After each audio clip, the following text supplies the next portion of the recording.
Welcome back to the Book Nook. It's always exciting to delve into a book that you, the listener, recommended. This time, we're cracking open The Fine Art of Small Talk by Debra Fine.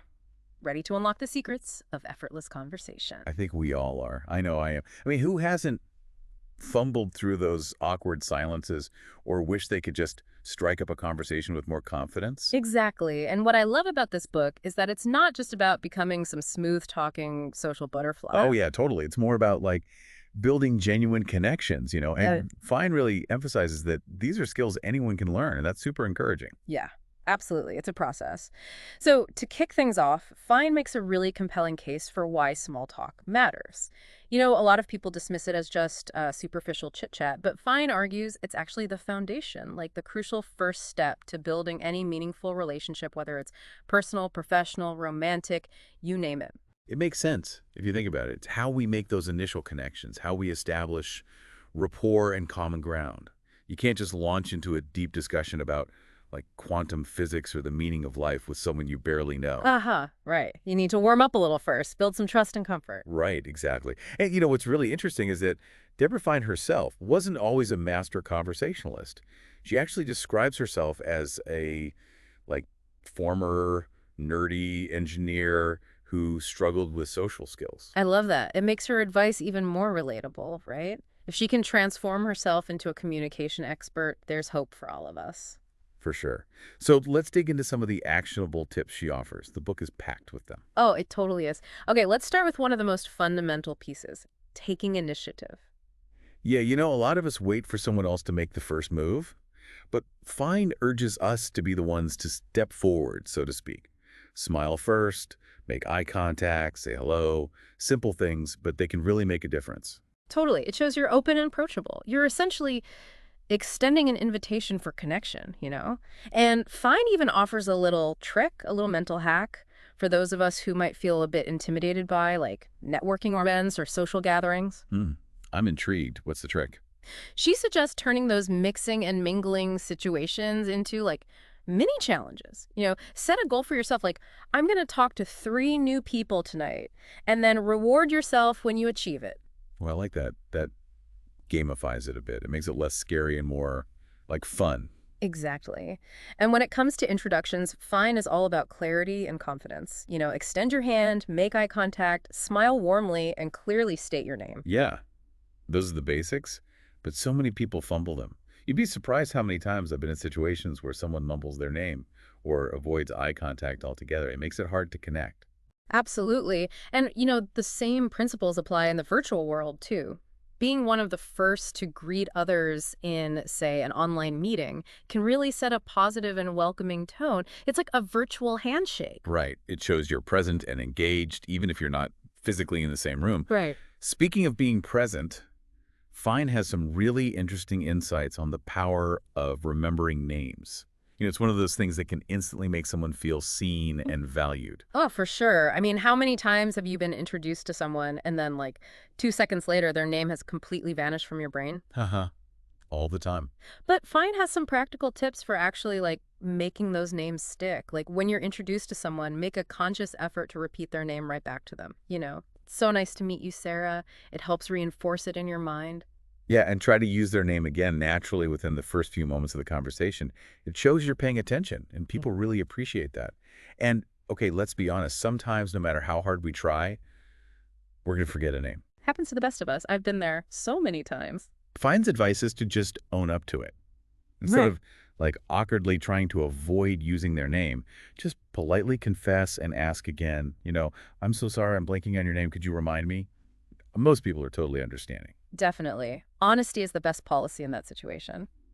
And speaking of showing respect, Fine also emphasizes the importance of paying attention to the pronunciation of names, especially if they're unfamiliar or from a different culture. Absolutely. Taking the time to get it right, even if it means asking for clarification, shows you care.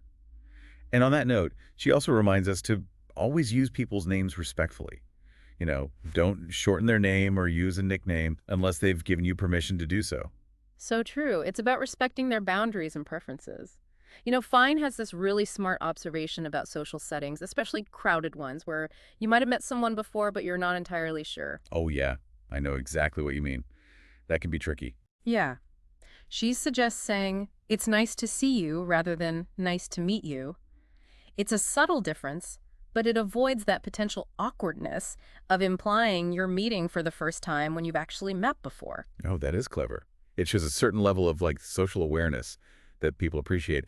Okay, so you've made the introduction, you've hopefully remembered their name. Now how do you keep the conversation flowing? Right. So Fine recommends starting with the assumption that you have something in common with the other person rather than focusing on potential differences.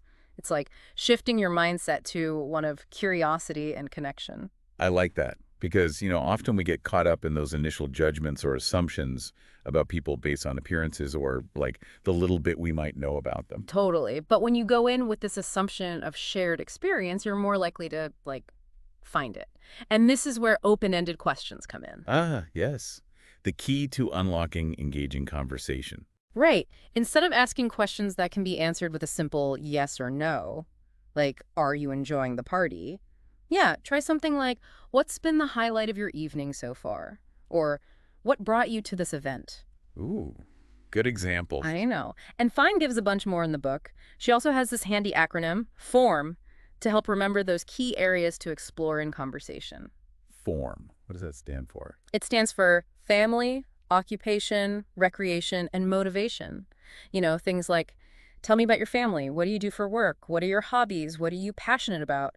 These are generally safe and pretty universal topics that can spark interesting conversations. Right. And they give you those initial insights into someone's world, and as you're listening, pay attention to what Fine calls free information. These are those little details that people drop into conversation, things that reveal their interests, experiences, or even just their personality. Oh, I love that concept because those little nuggets can lead to such great follow-up questions, right? If someone mentions they just got back from a trip to Italy, you can ask about their favorite places they visited or what surprised them most about the experience. Exactly. Or if you notice someone's wearing a unique piece of jewelry or carrying a book that catches your eye, don't be afraid to comment on it. It could lead to a fascinating conversation. Okay, but it's not just about asking questions. A huge part of being a good conversationalist is being a good listener. Right. And Fine really breaks down what effective listening looks like. She calls it a three-pronged approach. Three prongs. I'm all ears. It's visual, verbal, and mental. So visually, it's about making eye contact, showing that you're present and engaged. And your body language matters too. Nodding, leaning in slightly. These are all cues that signal you're interested in what the other person is saying. Yeah, it's about being present, not just physically, but mentally too. And Fine also mentions that even in virtual settings, looking directly at the camera lens can really help create that sense of connection. It's like you're making eye contact through the screen. And then there's the verbal aspect, using those little acknowledging cues like, "Uh-huh, I see," or "That's interesting." It shows you're following along and encourages the other person to keep talking. And finally, the mental part is all about minimizing distractions. Yeah. Put your phone away, quiet those thoughts running through your head, and really focus on what the other person is saying. It's so easy to get distracted these days, right? Yeah. But true listening requires focus and effort. Speaking of effort, Fine recommends having a few jump starters ready to go, especially in situations where the conversation might be like stalling a little bit. Yeah, these are kind of like your go-to topics or questions that you can pull out to re-energize the conversation. Exactly. Things like recent movies you've enjoyed, interesting books you've read, local events, anything that's relatively universal and non-controversial. Yeah, having a few of those in your back pocket can really help smooth over those awkward silences. And for those times when you're reconnecting with someone you haven't seen in a while, she suggests opting for open-ended catch-up questions instead of the generic "what's new?" Oh, I see. So instead of just like expecting them to summarize their entire life since you last spoke, Yeah. you ask something more specific. Yeah, like, "Bring me up to date on what you've been working on." Hmm. Or, "What are you most excited about these days?" It shows genuine interest in their life. Love it. It goes beyond the superficial. And, of course, in professional settings, preparing some thoughtful, business-related questions ahead of time shows that you've done your homework and that you're genuinely interested in the interaction. Now, it's not all about asking questions, right? We also need to be willing to share about ourselves. Yeah, the reciprocity is important. Fine emphasizes that You don't have to have some crazy, extraordinary life to be interesting. Right. Sharing your own experiences, feelings, opinions, even just little anecdotes, it helps build that connection. It makes you more relatable, more human. And, it can also encourage the other person to open up more as well. Absolutely. But, and this is a big but, Fine wisely advises being mindful of what you share, especially when you're just getting to know someone. There are certain topics that are best avoided until you've built more trust and rapport. Right. Like Yeah. super personal stuff, controversial opinions, things that could potentially make the other person uncomfortable. Yeah, when in doubt, leave it out. That's a good rule of thumb. I love that. I'm Okay, writing that one down. me too. Okay, let's talk about compliments. Who doesn't love receiving a genuine compliment, Oh, right? totally. Yeah. You can make your day. But giving compliments can sometimes feel a little awkward too, so find offers some helpful guidance there. She suggests focusing on compliments that are specific and sincere, whether it's about someone's appearance, a possession, or even better, their behavior or a skill they've demonstrated. And explaining why you like something makes the compliment so much more meaningful. Right. Like instead of just saying nice shoes, you could say, I love the color of your shoes. They really complement your outfit. Exactly. It shows you're paying attention to the details. And Fine also points out that in professional settings, you might want to be a little more cautious with compliments about appearance, just to maintain those professional boundaries. Yeah, that's smart. It's about being respectful and appropriate for the context. Right. And if you're someone who struggles with receiving compliments, Fine has advice for that too. Just accept the compliment graciously with a simple thank you and maybe a brief, sincere response, and then move on. No need to downplay it or get all self-deprecating. Totally. Just own it. And speaking of owning it, another important aspect of conversation that Fine touches on is assertiveness. Ah, yes. It's about using clear and confident language, being direct without being aggressive. Right. So how does that play out in, everyday small talk? Well, it's about expressing your thoughts and opinions clearly and respectfully. Like, if someone says something you disagree with, instead of just staying silent or passively agreeing, you might say something like, "That's an interesting perspective. I actually see it a bit differently." So it's about, finding that balance between being respectful of the other person's viewpoint while also confidently expressing your own. Exactly. It's about being an active participant in the conversation. Now, on the flip side, there are certain behaviors that Fine identifies as conversation killers. These are the red flags of small talk. Ooh, tell me more about those. Okay, so there's the FBI agent who asks a rapid fire series of questions that make you feel like you're being interrogated. Then there's the braggart who constantly steers the conversation back to themselves and their accomplishments. And of course, the dreaded one-upper who always has to have a better or more dramatic story than anyone else. Oh gosh, yes. We all know a few of those. Right. And let's not forget the monopolizer who just talks and doesn't give anyone else a chance to get a word in edgewise. And then there's the interrupter who constantly jumps in before you finish your thought. And of course, the poor sport who just gives one-word answers and makes it feel like you're pulling teeth to get them to engage. Yeah, and the unsolicited advisor who offers advice even when no one asked for it. Uh-huh. Oh yeah, we all know that person.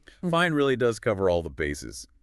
So recognizing these tendencies in ourselves and others can help us avoid becoming those conversation killers. Definitely. It's all about self-awareness and being mindful of how our behavior impacts others. Now, just as important as starting a conversation gracefully is knowing how to end one gracefully. True, true. We've all been in those situations where we're desperately trying to escape a conversation, but we don't know how to politely excuse ourselves. Yes. Yes. So Fine suggests having a few pre-planned exit strategies ready to go. Reasons that focus on your own need to do something else or connect with others. Something like, "It's been so lovely chatting with you, but I promised myself I'd mingle a bit more," or "I need to grab another drink before the bar closes, but it was great meeting you." Yeah, it's a way to politely signal that you need to move on without making it seem like you're running away from them. Exactly. And she also suggests that, if appropriate, you could even try to involve your conversation partner in your exit. "It was so interesting hearing about your work in marketing. Do you happen to know anyone who specializes in social media strategy?" It's a way to create a potential future connection while also gracefully wrapping up the current conversation. Smooth, very smooth. And of course, ending with a genuine smile, a handshake if you're in person, or a verbal goodbye that includes their name, it all reinforces that positive connection you've made. So, as you can see, listener, Debra Fine's The Fine Art of Small Talk is packed with practical tips and strategies that you can start using right away to navigate the world of conversation with more confidence and ease. It's amazing how such, like, seemingly small adjustments in our approach can really transform our interactions and make Yeah. us feel more comfortable and confident in social situations, right? And remember, it's a process. It takes practice and patience, but with a little effort, we can all become more adept at this fine art of small talk. To explore even more specific techniques, to learn how to navigate challenging conversational scenarios, and to really unlock the full potential of what Debra Fine offers, we highly encourage you, our listener, to pick up a copy of The Fine Art of Small Talk and dive in. It's truly a valuable resource for anyone who wants to build stronger connections, forge deeper relationships, and navigate the world with more confidence and grace. And until our next deep dive, happy reading and happy connecting.